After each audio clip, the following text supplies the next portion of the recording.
मंदिरों में जाना छोड़ दीजिए, आप श्राद्ध करना छोड़ दीजिए, आप देवी देवताओं में आस्था करना छोड़ दीजिए, आप धर्म से डरना छोड़ दीजिए। कि अंदर एक भय था, धर्म का भय या देवी देवताओं का भय या जिनको वो आराध्य मानते थे उनका भय, उसको निकालने के लिए उन्होंने एक बहुत बड़ी यात्रा, एक बहुत बड़ी भव्य यात्रा का आयोजन किया और उसमें श्री राम और कृष्ण जी की मूर्ति रखी। और जितने भी रास्तों से वो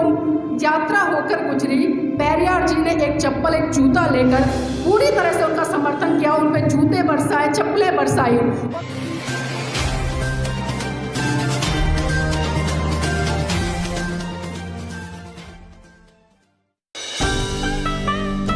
कार्यक्रम के आयोजकर्ता मैं आप सभी को तहे दिल से साधुवाद करती हूँ और जिस तरह से कार्यक्रम आयोजित किया, वास्तव में आप सभी साधुवाद के पात्र हैं। लेकिन कहीं ना कहीं मैं बिल्कुल दिल खोलकर कहूँगी, मुझे निराशा भी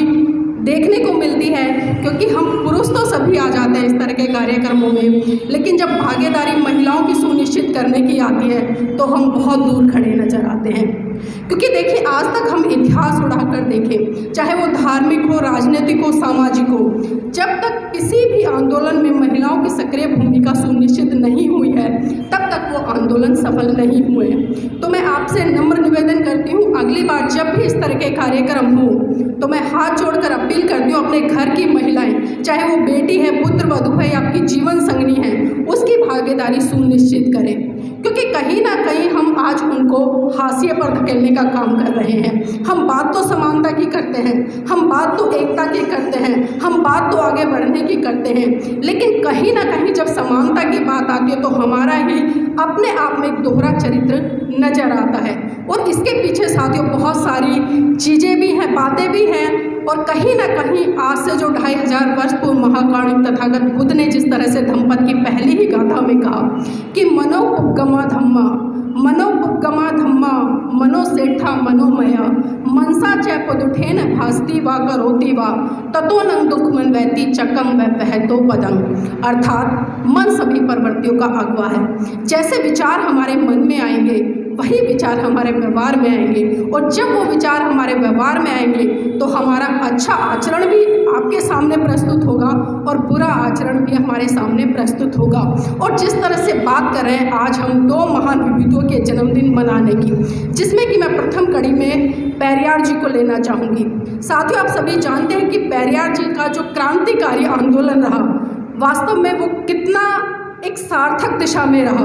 क्योंकि कहते कि समाज को जगाना बहुत मुश्किल काम है। आप एक दिन प्रयास करेंगे, 2 दिन प्रयास करेंगे, 3 दिन प्रयास करेंगे, लेकिन कहीं ना कहीं हम देखते हैं जब समाज जागरूक नहीं होता है तो हम निराश होकर, हताश होकर घर में बैठने का काम करते हैं। लेकिन इस कड़ी में पेरियार जी ने जो संकल्प लिया, जो बीड़ा उठाया, और जिस तरह से साथियों उनके जीवन में, क्योंकि बचपन से ही वो काफ़ी तार्किक रहे, क्रांतिवादी विचारों के रहे और तर्क वितर्क करके अपनी बातों को सही तरीके से प्रचारित और प्रसारित करने का काम करते रहे, तो इसका श्रेय उनमें एक मैं कहूँगी कि बुद्धिजीवी व्यक्ति इस तरह की बातें कर सकता है, इस तरह का चिंतन मनन कर सकता है, एक सही दिशा व सही मार्ग समाज को देने का काम कर सकता है, जो कि पेरियार जी ने बखूबी तरीके से किया।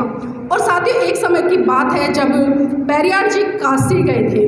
क्योंकि काशी की ये घटना है, वो कई दिन तक लगातार वहाँ पर रुके, शायद पिंडदान के लिए गए थे। मुझे पूरी घटना जहाँ तक याद आ रही है, वो अपने कुछ पितरों का पिंडदान करने गए थे, और पिंडदान करने के बाद जब वहाँ पर समय लगा तो वो बहुत ही भूखे प्यासे थे। सामने उन्हें एक भोजनालय दिखाई गया जिसपे साफ साफ लिखा था कि यहाँ पर आने वाले व्यक्ति मुफ्त में भोजन ग्रहण कर सकते हैं। तो पेरियार जी काफ़ी भूखे थे, वो उस होटल के अंदर गए और जाकर वो टेबल पर बैठ गए, और जब वहाँ पर जो वेटर आया, जो सेवक था,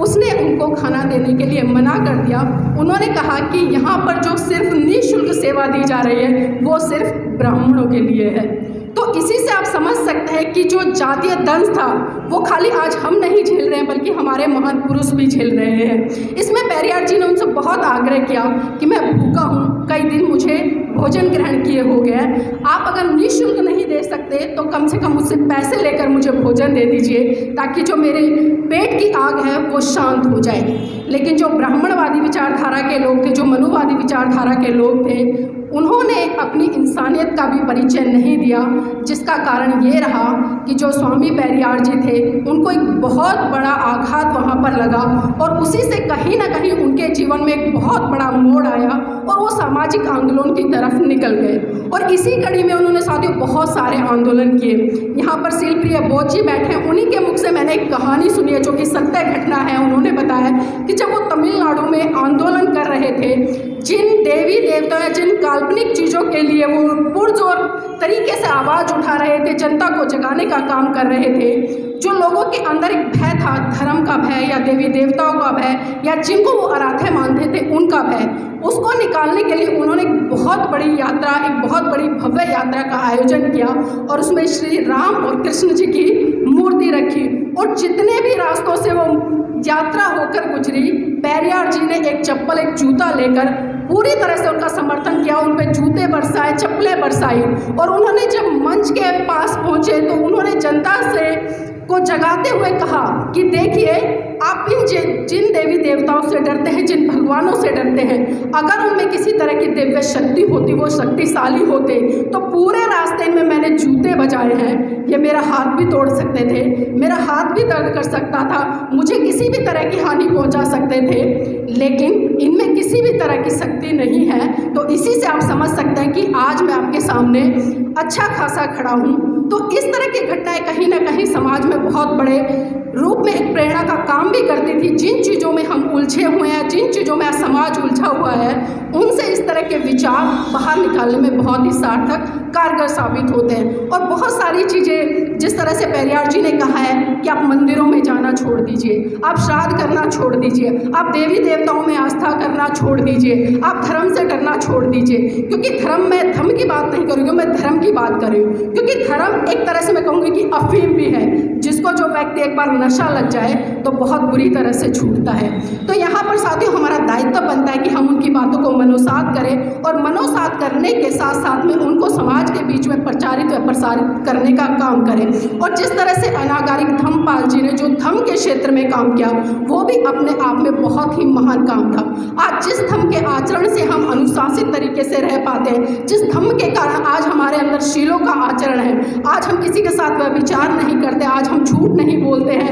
आज हम किसी भी तरह की हिंसा नहीं करते हैं, ये सारी चीज़ें कहीं ना कहीं जो इतिहास में महान पुरुष रहे, चाहे उन्होंने धर्म की दिशा में काम किया हो या समाज की दिशा में काम किया हो, उनसे हमें बहुत बड़े स्तर पर सीख मिलती है। और अंत में मैं अपनी वाणी को विराम देते, जय भीम, नमो बुद्धाय।